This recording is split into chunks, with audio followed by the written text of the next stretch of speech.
A very warm good evening to all of you once again. Welcome you to on my YouTube channel RDK English. I hope you all are actually doing well. सभी को प्यार भरा नमस्कार। और आज अगली preposition की हम लोग चर्चा करने वाले हैं। रिसेंटली अभी मैंने 15th और 16th I don't know exact number of that video but 16th video होगा शायद। आज फिर कुछ कॉमन प्रेपोजिशन की बात करने वाले हैं जो आपके स्पोकन के लिए बहुत ज़्यादा मैंडेटरी है, क्रूशियल है, राइट। इनका इस्तेमाल करके आप अच्छा करेक्ट सेंटेंसेस बना सकते हैं and you can make your English incisive, right. तो without further do let get started. आज कुछ और प्रेपोजिशन की हम लोग बात करने वाले हैं, जैसे कि आपके सामने है नेक्स्ट टू। ये शब्द बहुत कॉमन है, आपने सुना होगा। आप एडजेसेंट वर्ड सुना होगा, एडजेसेंट। और फिर आपकी है बिसाइड और फिर है बाय। इन सभी को एक साथ लिखने का मेन रीज़न ये है कि सबका मतलब कॉमन एक दूसरे की जगह इस्तेमाल किया जा सकता है, right. Next to, adjacent, beside and by, सबका मतलब होता है बगल में। क्या होता है भैया? बगल में। इनका इस्तेमाल एक दूसरे की जगह इस्तेमाल किया जा सकता है। स्पोकन पॉइंट ऑफ व्यू से बात बता रहा हूँ, right. Spoken point of view से इन चारों का इस्तेमाल एक दूसरे की जगह किया जा सकता है। सबका मतलब क्या होता है? बगल में। अब जैसे मुझे सेंटेंस बनाना फॉर एग्जाम्पल कि राम मेरे बगल में बैठा हुआ है, तो राम इज सिटिंग, क्या बनाओगे आप sentence? Ram is sitting next to me. अब यहाँ पर नेक्स्ट की जगह आप क्या लगा सकते हो? Ram is sitting adjacent me, Ram is sitting bye me, Ram is sitting beside me. समझ आ रहा है भैया? इन सभी का इस्तेमाल एक दूसरी जगह किया जा सकता है, राइट। जैसा मैंने कहा, ही is standing, he is standing, वह खड़ा हुआ है। कहाँ पर? मेरे बाजू में, बाय मी। या आप कह सकते हो next to me. He is standing next to me, he is standing by me, he is standing beside me, या he is standing adjacent me, right. एक दूसरी जगह इस्तेमाल किया जा सकता है। बहुत आसान है, कोई बहुत बड़ा पहाड़ नहीं है, प्रेपोजिशन कोई हवा नहीं है दोस्तों। आप स्पोकन में इनका इस्तेमाल बिंदास कीजिए, no problem. Spoken is all about to express your feeling in Hindi. How do you speak? Hindi में आप कैसे बात करते हो? इन अ सेम वे एक लैंग्वेज है जिसमें आप अपनी भावनाओं को ट्रांसफ़र करो, राइट। तो आप ये ना देखें कि हम तो जो ज़्यादा ट्रेंडिंग में है वो बिसाइड चलता है, बाजू में के लिए, बगल में के लिए हम लोग बिसाइड का इस्तेमाल ज़्यादा करते हैं, राइट। लेकिन आप बाय, एडजेसेंट और नेक्स्ट टू का भी इस्तेमाल कर सकते हो, no problem. Is it clear भैया? पॉइंट क्लियर हुआ? ठीक है ना। और कुछ सेंटेंस देख लेते हैं। दे कैप्ट मोबाइल बिसाइड में। उन्होंने मेरे बाजू में क्या कर दिया भैया? मोबाइल को रख दिया। मैंने कहा डोंट सिट, मत बैठो, डोंट सिट, मत बैठो। नेक्स्ट टू मी, भाई मेरे बगल में मत बैठो। Don't put glass next to the table, table के बगल में ग्लास ना रखो। Don't put your bag next to my bag, मेरे बैग के बगल में तुम्हारा बैग मत रखो, राइट।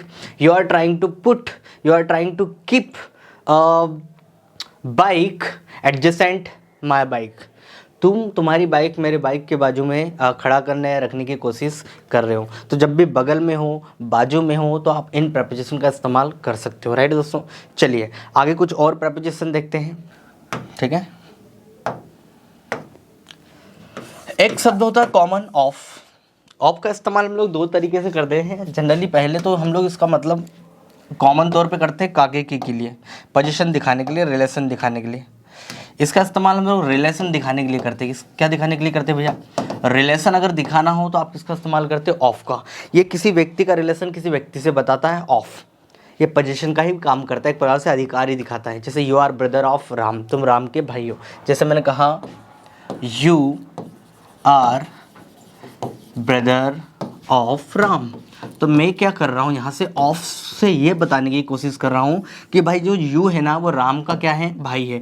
इसका मीनिंग जाता है काके की से। हिंदी में अगर देखा जाए तो काके की से जाता है, मतलब एक व्यक्ति का रिलेशन किसी और से बताना हो तो हम लोग जनरली ऑफ का इस्तेमाल करते हैं, ठीक है ना।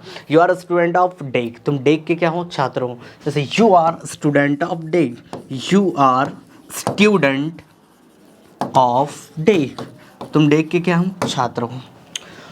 We are people of India, हम भारत के लोग हैं। We are people of India. तो आप यहां देख रहे हो कि ऑफ जो है भैया वो आपका रिलेशन बता रहा है, आपका संबंध बता रहा है कि आप पर्टिकुलर आप कहाँ के हो, आपका संबंध क्या है पर्टिकुलर प्लेस से, मतलब तो ऑफ क्या दिखाता है, आपका रिलेशन दिखाता है उस पर्टिकुलर जगह से। समझ में आ गया। एक तो ये कॉमन यूज़ है, बहुत बेसिक यूज़ है, हम लोग बोलचाल में अक्सर करते हैं, राइट। अब एक और हम लोग ऑफ का इस्तेमाल कर लेते हैं, हालांकि मैं फिक्स्ड प्रेपोजिशन में आपको बताऊंगा, लेकिन हाल फिलहाल देख लो। ये एक शब्द होता है डाई, ठीक है ना। डाई ऑफ होता है हमेशा जब कोई बीमारी से कोई व्यक्ति मर जाता है ना, तो हमेशा क्या लगाते हैं हम लोग, डाई ऑफ का प्रयोग करते हैं। सेकंड फॉर्म डाइड ऑफ हो जाएगा, राइट। किसी बीमारी से कोई व्यक्ति अगर मर जाता है, कोई भी बीमारी हो, अगर उससे उसकी मृत्यु हो जाती है तो डाई ऑफ का प्रयोग करते हैं। जैसे ही डाइड ऑफ कैंसर, वह कैंसर से मर गया, he died of cancer, common है, ठीक है ना। उसकी कैंसर से क्या होगी दोस्तों, डेथ हो गई। Ram died of fever. अब राम की मृत्यु किससे हो गई भैया, फीवर से हो गई। ही डाइड ऑफ कोरोना, वो कोरोना से मर गया। यहाँ पर डाई ऑफ का मतलब होता है से। तो जब किसी बीमारी से कोई व्यक्ति अगर एक प्रकार से उसकी मृत्यु हो जाती है तो डाई ऑफ का प्रयोग करते हैं। अगर मुझे ये कहना है कि किसी व्यक्ति की मृत्यु बीमारी से नहीं होती है, लेकिन वह व्यक्ति उस बीमारी से पीड़ित है, अभी मरा नहीं है, बेड पे लेटा, जैसे फॉर एग्जांपल ये बंदा कैंसर से मर गया, अगर ये नहीं मरा और बेड पर लेटा हुआ है तो वो सफ़र कर रहा है, तो सफ़र के साथ हम लोग जनरली फ्रॉम रखते हैं। क्या रखते हैं, एक सफ़र वर्ड होता है जिसका मतलब होता है पीड़ित होना या उस चीज़ से गुजरना, उसके साथ हम लोग फ्रॉम रख देते हैं। जैसे he is a suffering from fever, वह बुखार से पीड़ित है।